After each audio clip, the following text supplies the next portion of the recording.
કેમ છો મિત્રો? વ્યાકરણ ડોજોના આ ખાસ સેશનમાં તમારું સ્વાગત છે. જુઓ, ગુજરાતી વ્યાકરણમાં સમાસ અને છંદ આ બે ટોપિક એવા છે ને કે જો ગોખવા જઈએ તો ખરેખર પરસેવો છૂટી જાય. પણ ટેન્શન નહીં લેવાનું. આજે આપણે આ ગોખણપટ્ટી નામના વિલેનને હંમેશ માટે હરાવવાની એક જોરદાર હાઈ એનર્જી ટ્રેનિંગ શરૂ કરવા જઈ રહ્યા છીએ. શોર્ટકટ ચાવીઓ વાપરીને વ્યાકરણમાં રોકડા માર્ક્સ કેવી રીતે ખેંચી લેવા એ આજે આપણે શીખીશું. તો ચાલો સીધી શરૂઆત કરીએ.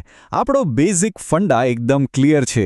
જો તમને શબ્દોને છૂટા પાડતા એટલે કે એનો વિગ્રહ કરતા ન આવડે તો સમાસના નિયમો ગોખવાનો કોઈ જ અર્થ નથી. માત્ર નિયમો ગોખવા એ તો પહેલેથી જ હારેલી બાજી છે. અસલી પાવર તો શબ્દની અંદર છુપાયેલા અર્થને પકડવામાં છે.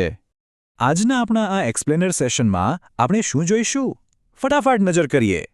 પહેલા વ્યાકરણ શોર્ટકટ્સનું ઇન્ટ્રો, પછી સમાસની વિગ્રહ શક્તિ, ત્યારબાદ છંદનું બ્રહ્માસ્ત્ર એટલે કે અક્ષરમેળ, પછી માત્રામેળ અને છેલ્લે ફાઇનલ રિવિઝન.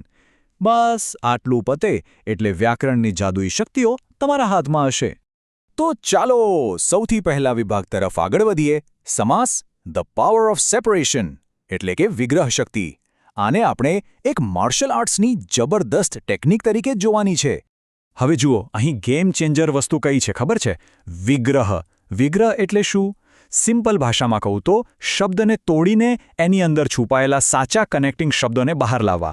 જ્યારે તમે શબ્દને છૂટો પાડો અને વચ્ચે જે શબ્દ બંધ બેસે ને, બસ એ જ નક્કી કરે કે આ કયો સમાસ છે.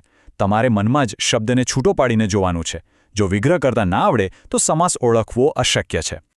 ચાલો આને બે મુખ્ય હીરો વચ્ચેની ટક્કર તરીકે સમજીએ. એક બાજુ છે આપણો એકદમ બેલેન્સ્ડ દ્વંદ્વ સમાસ. આમાં બંને પદો મેન હોય છે અને એ અને અથવા કેથી જોડાયેલા હોય છે. જેમ કે માતા પિતા એટલે કે માતા અને પિતા, સિમ્પલ. બીજી બાજુ છે આપણો તત્પુરુષ સમાસ. આ ભાઈ વિભક્તિના પ્રત્યયોથી બંધાયેલા છે, જેમ કે ને, થી, માં, નોની, નુના. ઉદાહરણ તરીકે મરણ શરણ એટલે કે મરણને શરણ, અથવા રાષ્ટ્રધ્વજ, રાષ્ટ્રનો ધ્વજ. છે ને એકદમ રોકડો શોર્ટકટ? હવે જરા બીજા યોદ્ધાઓના ફટાફટ શોર્ટકટ્સ પણ જોઈ લઈએ. દ્વિગુ સમાસ. આની શરૂઆત હંમેશા કોઈ સંખ્યાથી જ થાય. જેમ કે નવરાત્રિ એટલે નવ રાતનો સમો. પછી ઉપપદ સમાસ, જેમાં છેલ્લે નાર પ્રત્યય આવે જ. જેમ કે નર્મદા એટલે આનંદ આપનાર.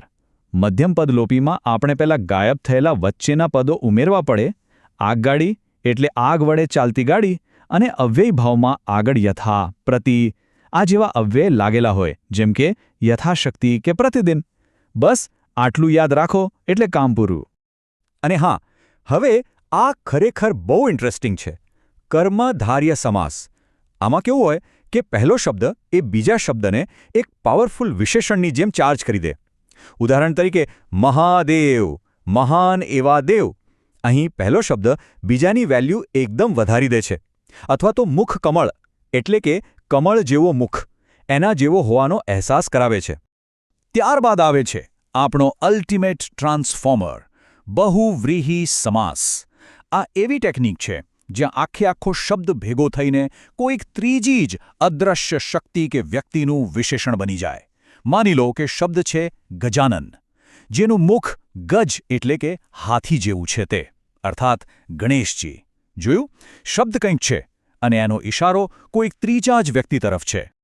ઓકે, તો હવે પહોંચ્યા છીએ વિભાગ 2 પર.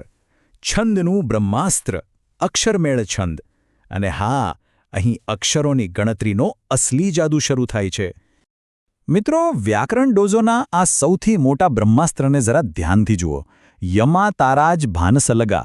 આ કોઈ સામાન્ય શબ્દ નથી. આ એ અલ્ટિમેટ ફોર્મ્યુલા છે જે આખા અક્ષરમેળ છંદનો પાયો છે. કયો અક્ષર લઘુ છે અને કયો ગુરુ એટલે કે ગણ નક્કી કરવાનું કામ આ એક જ સૂત્ર કરે છે. આ ગોખાઈ ગયું એટલે સમજો તમે અડધું યુદ્ધ ત્યાં જ જીતી ગયા.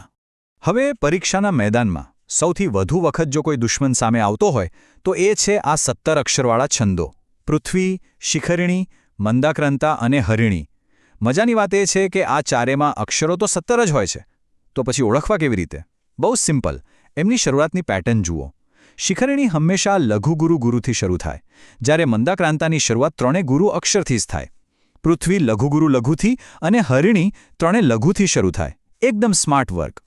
હવે આ 11 અને 12 અક્ષરવાળી રેપિડ ફાયર ટેકનિક્સ પર ફોકસ કરો.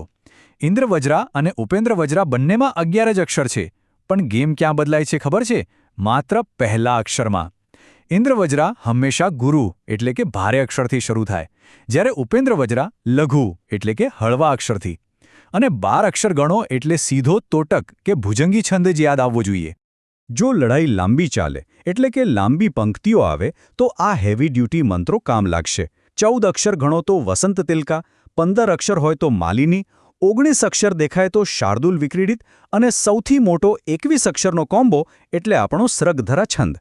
અક્ષરો ગણતા જાઓ અને સેકન્ડોમાં છંદ ઓળખતા જાઓ. છે ને એકદમ ઇઝી. અહીં બે મહાકાવ્ય જેવા છંદો વચ્ચેનો સીધો મુકાબલો છે. એક બાજુ છે એકદમ પરફેક્ટ બેલેન્સવાળો 32 અક્ષરનો અનુષ્ટુપ છંદ, જેમાં 4 ચરણ છે અને દરેકમાં 8-8 અક્ષરો વહેંચાયેલા છે. જ્યારે એની સામે છે થોડો અલગ પડતો 31 અક્ષરનો મનહર છંદ, જેની ખાસિયત એ છે કે એના પહેલા ચરણમાં 16 અને બીજામાં 15 અક્ષર હોય છે અને એનો છેલ્લો અક્ષર હંમેશા ગુરુ જ હોય. રાઈટ. હવે આપણે વિભાગ 3 તરફ વળીએ. છંદનું બીજું સ્વરૂપ માત્રામેળ છંદ. માની લો કે અક્ષરોની ગણતરીથી મેળ નથી પડતો, તો આ વજન ગણવાની પદ્ધતિ ચોક્કસ તમારો જીવ બચાવશે. તો આનું મિકેનિઝમ કેવી રીતે કામ કરે છે? બહુ જ સિમ્પલ લોજિક છે. જે નાના અને હળવા અક્ષરો છે એટલે કે હ્રસ્વ સ્વર, એમનું વજન માત્ર 1 પોઈન્ટ છે.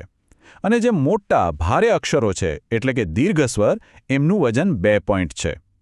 બસ આ લઘુ અને ગુરુનું વજન ગણતા આવડી ગયું ને, તો સમજો આખો માત્રામેળ છંદ તમારા ખિસ્સામાં. ચાલો એક જોરદાર મિરર ઇમેજ જેવી પેર બતાવો. દોહરો અને સોરઠો.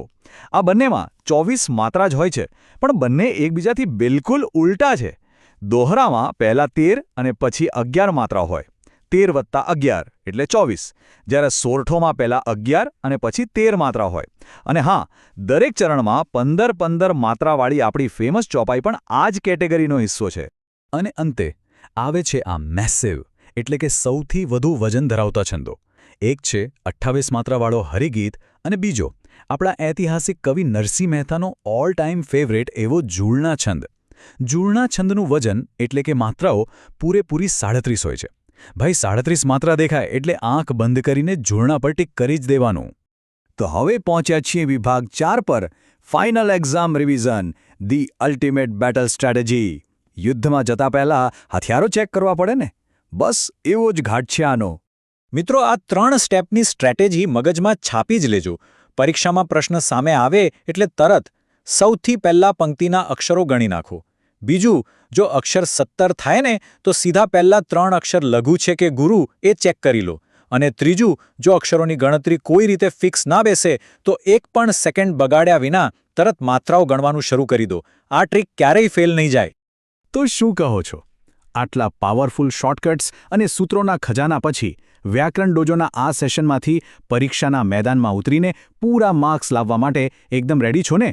આટલા મુદ્દાઓ મગજમાં ફિટ કરી દીધા એટલે વ્યાકરણના રોકડા માર્ક્સ તમારા જ છે, એ સમજી લેજો. તો ચાલો આવા જ કોઈ નવા અને મજેદાર ટોપિક સાથે ફરી મળીશું. આવજો.